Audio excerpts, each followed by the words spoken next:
Welcome back, all our 40k fanatics out there. I'm DJ. And I'm Lane. And we're here to bring you another Warhammer 40k battle report. This one is focused a little more on the competitive side of things. Well, for one of Speak for yourself. I don't know. The DeathWatch is strong, but I'm bringing some goofy stuff today because I just want to try it out. Well, for me, I am trying to push Necrons back to a competitive level. It seems like lately we've gotten hit a bit. There's definitely still competitive builds on Necrons. It's a very deep codex. And there's a lot of units that can do a lot of things except throw grenades. And there is still a lot of cool builds. For this, I'm going into what Necrons are known for. Not dying. Standing back up, resurrecting. And I geared this towards heavy resilience. It's my least favorite thing about Necrons is the fact that they don't die.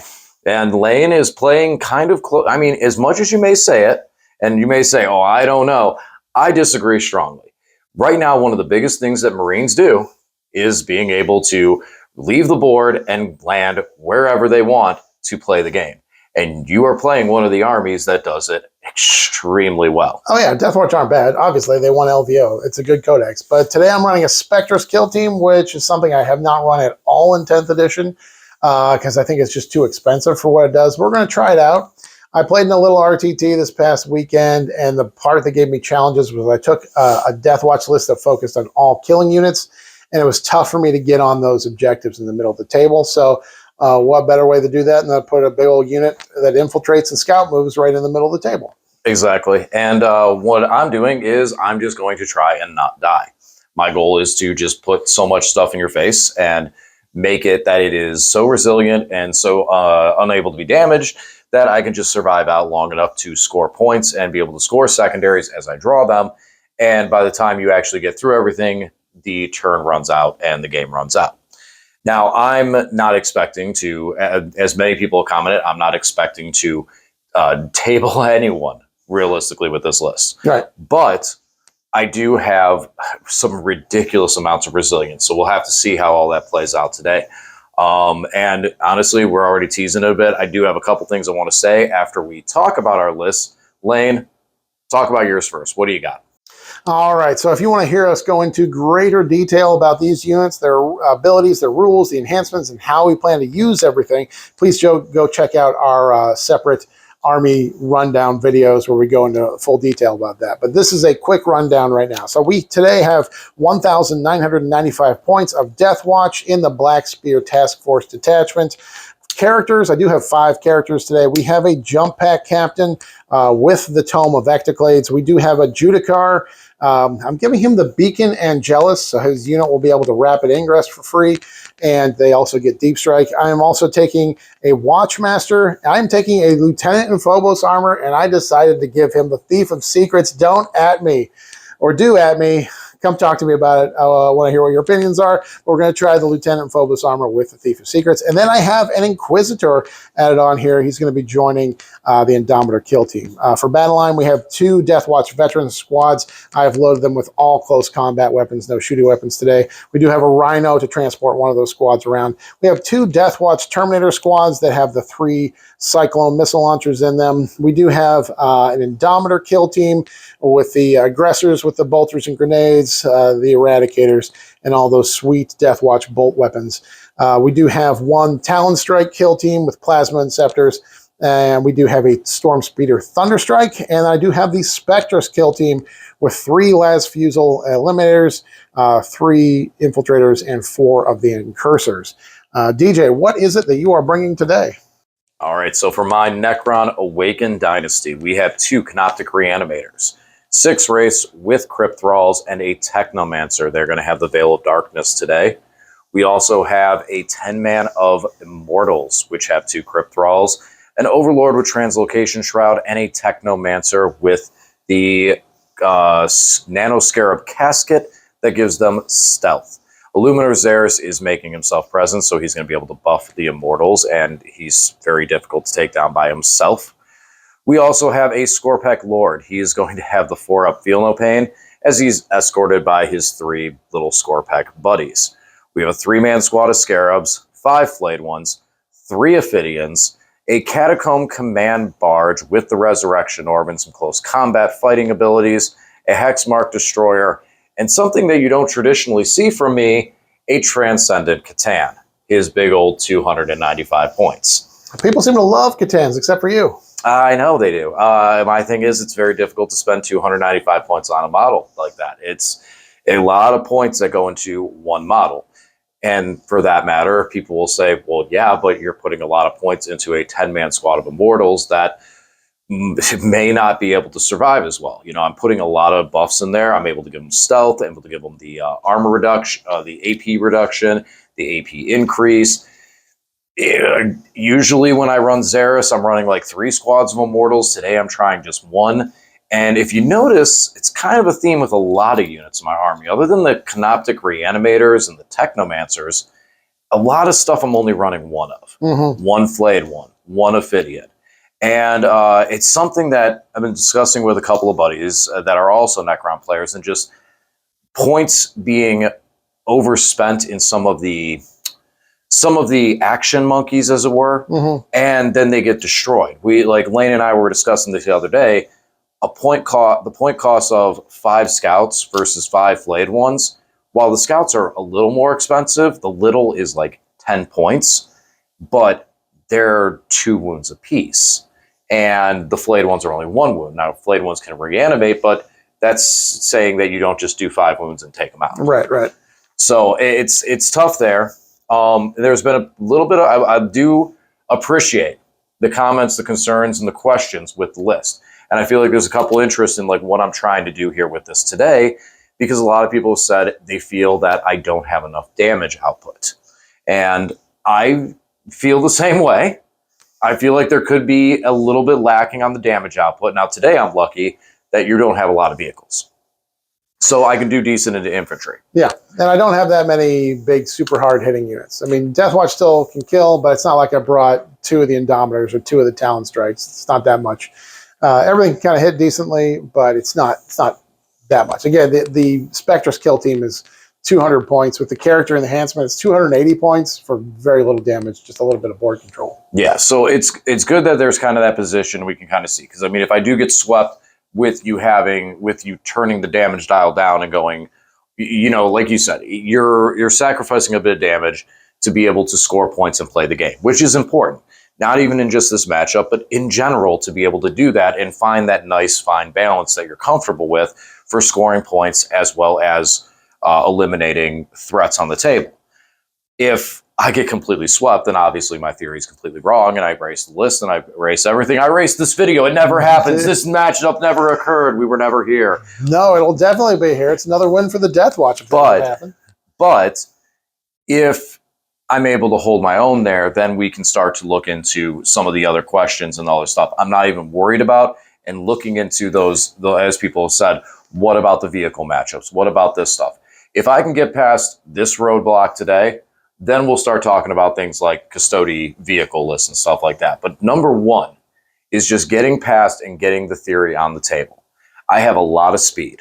I have a lot of movement control where I can be almost anywhere on the board, just like that, as quick as you can, and in some ways faster. Where you can do it consistently over the game, I can do it very quickly in the early turns and see if I can control it out and keep that out of there and keep a good board presence with some hyper resilient units.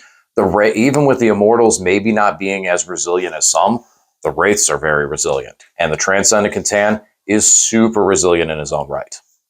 So, any thoughts? I hope to make them less resilient. Do you have any way to ignore modifiers? Nope.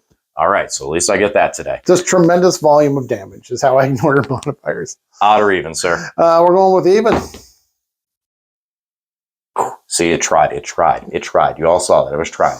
But that is, you said even? Mm-hmm. Okay, so that's even. I do have infiltrators. As do I, so I will be dropping first. All right, and we'll be back after deployment. All right, we are deployed.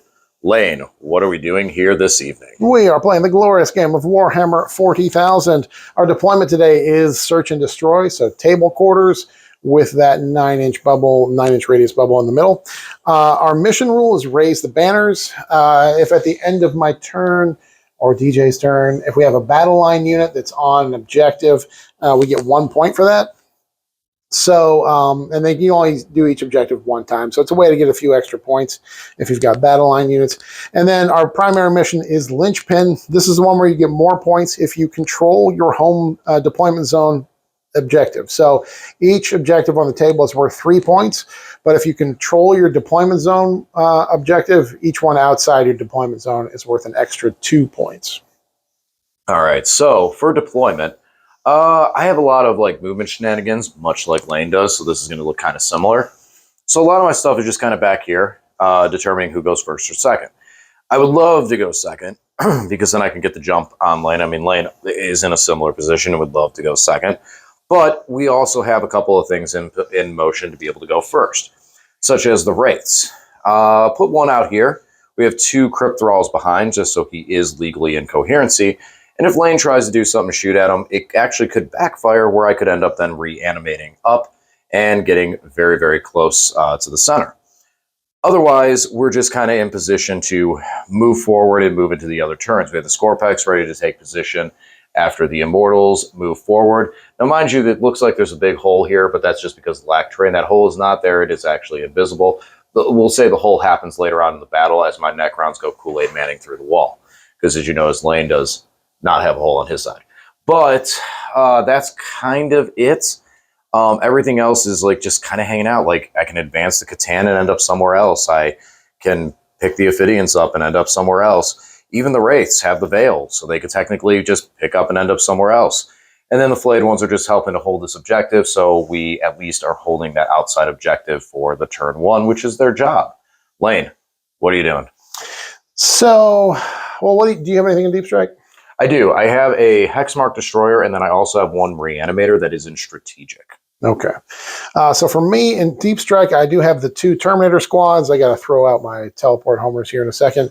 And then I do have the Judicars squad of DeathWatch veterans because I did give them the Beacon Angelus. They do have Deep Strike, and they can rapid ingress for free. Then on the table, we've got the Speeder here ready to go in the middle for area denial or go out and score containment.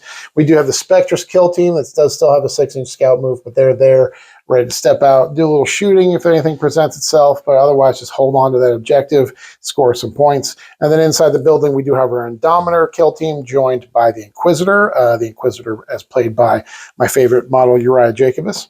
We do have a Rhino full of the Watchmaster and 5 Deathwatch vets, and then we do have the Talon Strike kill team on the table here ready to go. Right, and much like I was talking about, it's that similar concept is that with one of us goes whoever goes second, because obviously one of us has to go second. That's how it works. Yeah. If one goes first, so there goes second.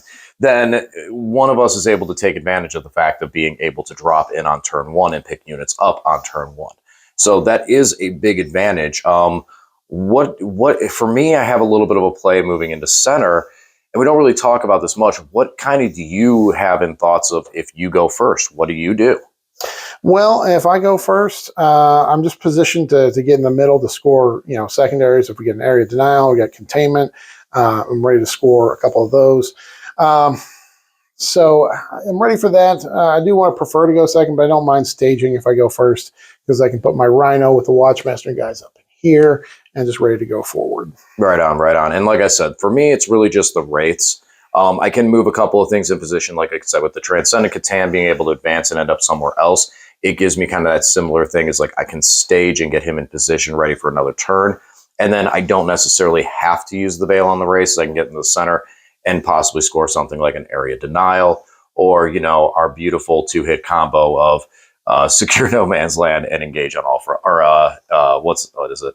Oh my gosh, I'm drawing a blank. Extend battle lines. Extend battle lines.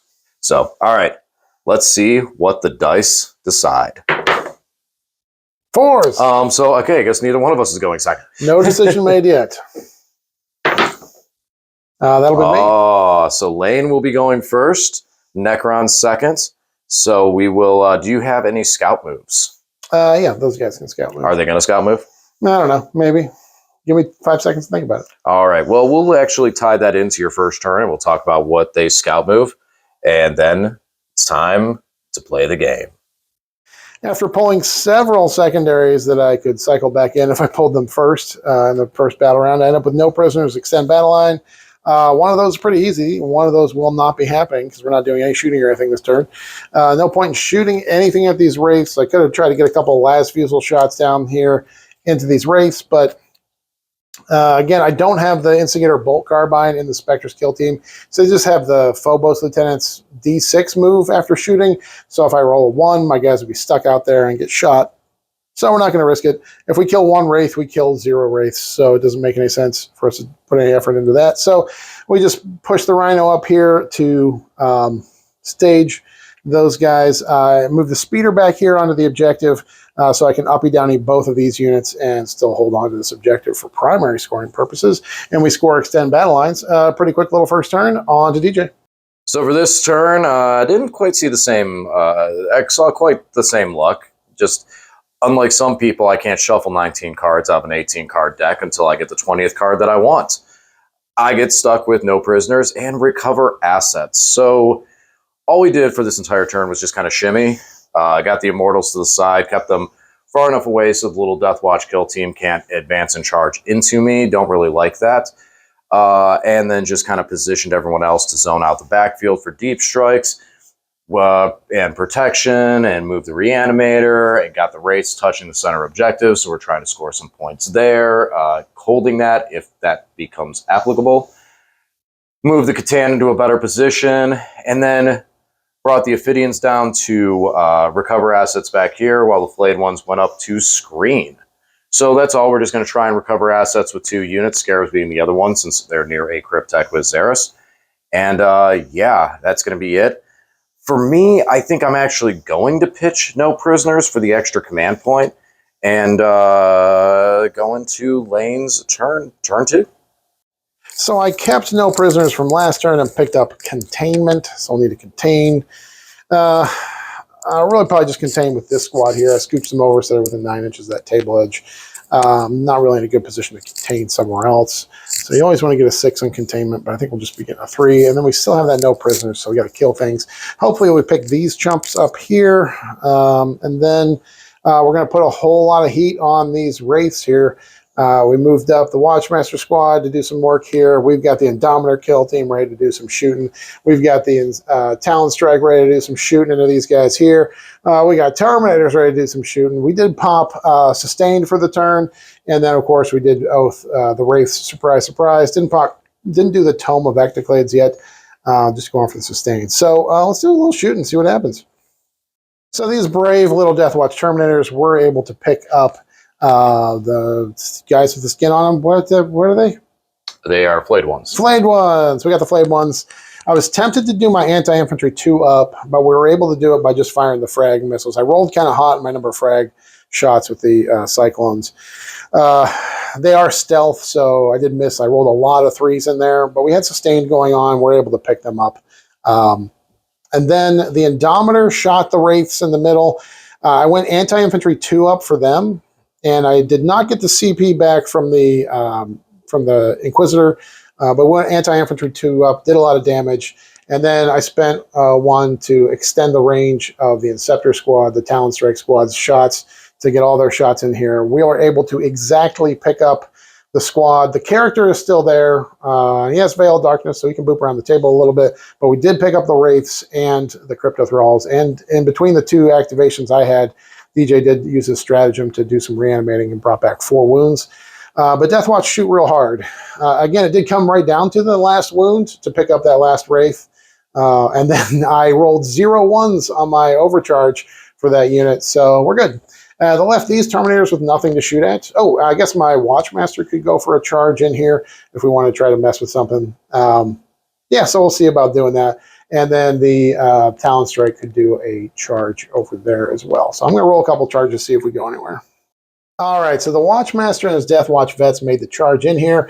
I was a silly boy, and I got greedy, and I put my Thunderhammer, the Catan heroically intervened, which I was expecting. I thought the Watchmaster and the guys with the Power Swords would be able to pick up the Reanimator, so I put the 2 Thunderhammers into the Catan. They did effectively no damage. Only 1 got through, and DJ made all the feel no pains. And then over here, just everybody whiffed going into the Reanimator, so we only lost 1 wound. And then the Catan picked up the squad, and the Watchmaster's alive with 4 wounds left. So that's it. I should have just put everything into the reanimator. I got greedy. Thought the Watchmaster could do it, but he didn't. Watchmaster got tired. So that's it. So I do score 2 for no prisoners, so 4 points because I got 2 kills. And then containment is for 3 from these guys over there. So I got 7 points of this turn. On to DJ. After the vicious, horrible, and unnecessary destruction of my beautiful, beautiful wraiths, we're going to try and do some damage back. So we moved up the Catan, who immediately got overwatched, took 4 points of damage, and he's at 8. Still looking good. He's going to try and mess with these guys for messing with his wraiths. The reanimator walked away to go up here and help me for Secure No Man's Land, one of my secondaries. And the Scarabs left the home field objective. They're going to charge and finish off this Watchmaster, hopefully after we shoot at him with the Catacomb Command Barge back here. And then, just run in there and try and blow one up, hopefully to finish him off. The Ophidians stayed put. They are going to sabotage back there, so they're in a good position for that. And then over here, we're getting ugly with it. I don't want these Talon Strike to leave the table, so I'm going to try and make that my mission to take care of them. We got the Tesla Immortals. They're going to shoot in there and try and do some damage to them. And then we'll hopefully be able to finish it up with a Scorpek and Xeris charge. We brought the Reanimator on to be able to help these guys if they get beat up. And yeah, time to do some shooting. All right, so shooting-wise, Lane did pop Armor Contempt over here, so it did stifle the Immortals with their AP1 quite a bit. And then Xeris, they were able to do a little bit of damage. Scorpek Lord finished one off with his silly gun. And then Xeris popped one too, because he's flat 3 damage. So it does open up a little bit of a gap for the charges, but we're still going to go at it, and because if we stick it with the Scorpeks, that squad could get ripped to shreds. Over here, my Catan was able to do a good amount of damage and pick up 2 out of the squad. They are 3 wound models, and he's only D3 in the shooting. So he's going to charge in there and try and hopefully do a little bit more damage in there as well. And then finally, the Catacomb Command Barge did shoot and put Mr. Watchmaster down to 2 wounds. So we are going to charge in there with our Scarabs and hopefully blow up for a mortal wound. All right, let's do some charges. All right, so the Scorpeks did make it into combat, and as you can see, that was efficient. We did 3 wounds on the impact, so we were able to pick one of the... Lane still had some 2 wound models left, so that we only picked up one of the 2 wounders. And we didn't swing here first. We actually swung over here first with the Catan to do maximum damage and want to try and remove as many as we could. She did pretty well. And then we came back over here, Scorpek's charge. Lanes chose to interrupt, swung first, and was able to pick up 1 Scorpek. We turned around and just slaughtered the squad. Having re-rolling hits, we went lethal, we had devastating, and just picked them up ever so nicely. So that was good. Over here, though, we did take some damage with the Catan. He's down to 5. She's down to 5 wounds. So we're a little risky over here, but we'll see. They're tough. That's tough. It's we only took 4 wounds last turn, so we'll see how that breaks down. Otherwise, we did score Secure No Man's Land, and we're waiting on the Sabotage. All right, over to Lane and his turn. So for this turn, I have marked for death. DJ chose the Catacomb Command Barge, Xeris, and that Reanimator. It's going to be tricky for me to get those. Maybe I'll just get a free command point. And then we have Storm Hostile Objective, so we're going to go for the middle. So I pop my lethals for this turn, and then I didn't fall back from the Catan here because I'm going to help to shoot him with the Speeder and with the Terminators and hoping to kill him in the shooting. And the Rhino can kind of peek out and shoot there as well. Kind of help to kill him in the shooting, and then the remaining Indomitors can charge onto the into the Reanimator. So that is the plan there. Other than that, Terminators moved up to kind of do a little damage. Maybe we'll just kill some Scorpeks here. And then over here, the Spectres kill team picked up the end of DJ's turn. Came down here, D6 away. They're going to be able to shoot at these Ophidians and then move their D6 inches and then charge. Maybe we'll get on to take DJ's home objective there. And then after I did that, he rapid ingressed the hex mark. Yep. Hexy. Didn't want to lose that primary. Just so he's on that objective. Yep. So that's it. We're going to do a little shooting. Hopefully, we can get rid of this Catan that's got 5 wounds left. So I was hoping to pick up him in the shooting. Just didn't happen. Rolling real bad dice on this turn. I needed to go kind of hot this turn, and we just didn't roll real well. Picked up the 2 remaining Scorpex there in the shooting from the Terminators. These guys shot and then moved to 2 inches. They picked up 2 of the Ophidians, didn't clear them. And we're going to move towards DJ's home field objective here. So we moved 2 inches there. So we got a 7-inch charge onto his home field objective. And that's it. We'll see what happens here. We're going to do a little bit of charging. All right, as can be expected, the Necrons just don't die. The Satan refused to die. I tank shocked him, rolled 9 dice, and got 1 mortal. So he was down to 1. And then, of course, he fought first and wiped this whole squad. And then the Inquisitor couldn't punch because he was out of engagement. He didn't charge or anything this turn. We did make our charge over here and finished off that character. So we did storm a hostile objective there and took DJ off a primary there. 5 Terminators charged this Scorpec Lord and did 2 damage to him. I gave him the 4-up Feel No Pain. And it was worth it. So, I mean, So the good news is that he only got 1 damage through on the punchback and just got one of the Terminators down to 1 wound. But yeah, at least I'm very frustrated because the dice were real bad throughout my whole turn here, but I still did Storm Hostile, didn't do the Marked for Death, and we're going to pitch that one for a CP because I'm not real confident that's going to happen. And we at least kept DJ to just 3 on primary for his turn for this objective because the Ophidians and the Hex Mark back here. Because we took his home objective. So that's it for that turn. On to DJ's. Cleanse and Defend Stronghold are the name of this turn. And, well, that means I got to do some work to defend my stronghold. And what better to do the work than Scarabs, right? Right. So we got the Catacomb back here and the Scarabs. We are hoping they're going to be able to at least reduce Lane's objective control presence back here so we can get our home field back. And that's what I'm relying on is these guys to do the work. For Cleanse, Hexmark is going to cleanse over there. And the Ophidians that I picked up, Ophidian, is going to go in there, and he's going to cleanse right over there. Hi, guys.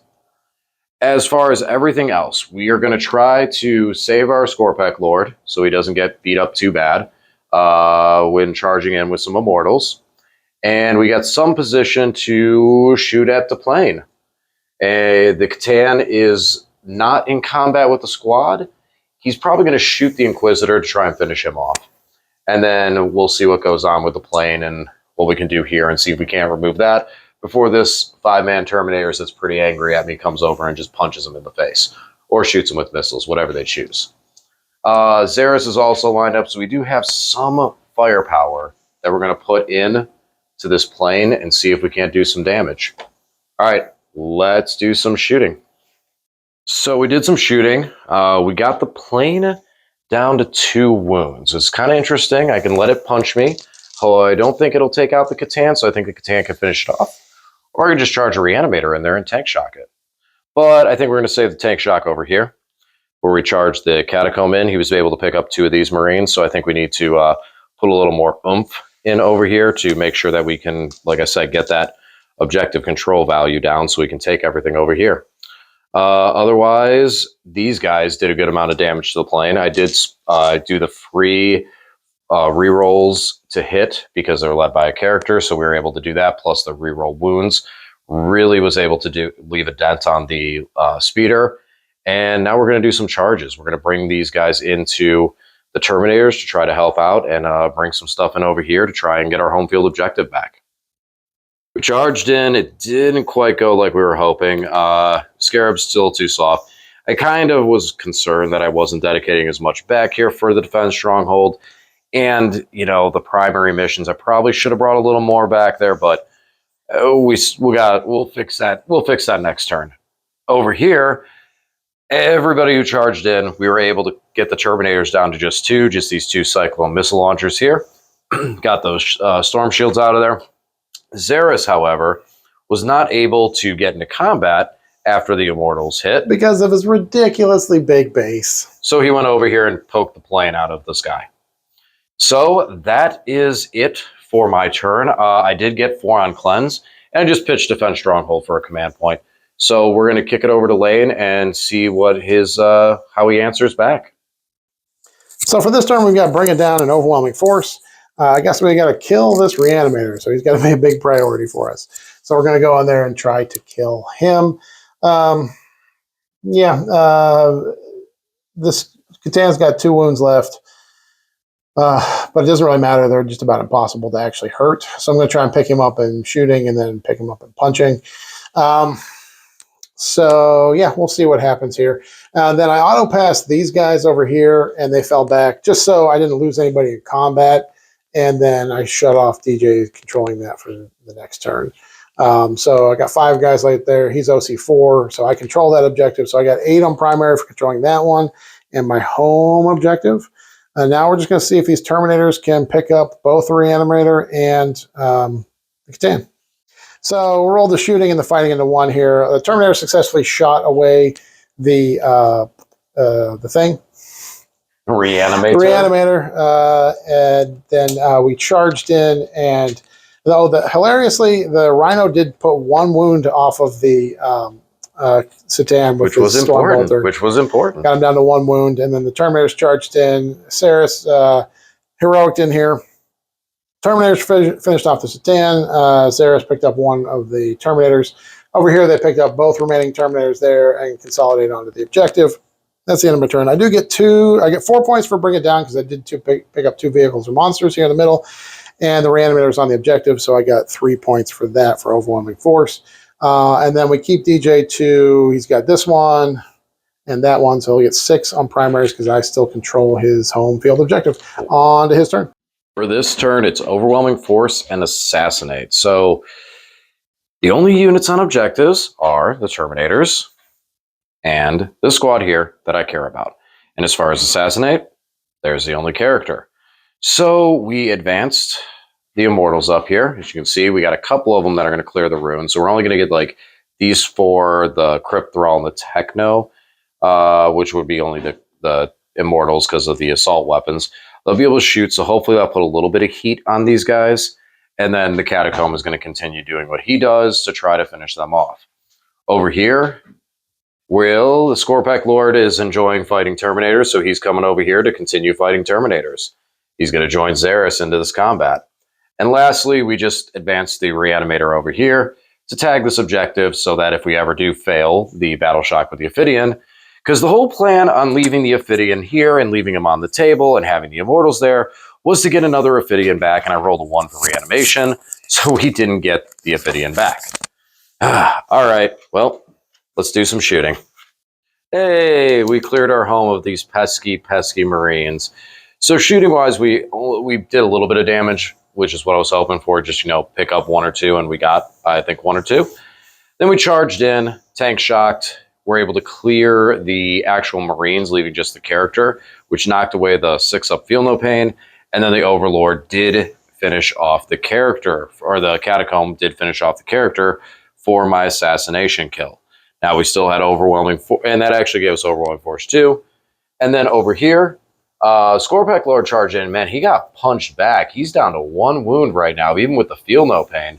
But with him and Xeris, they took most of the squad out.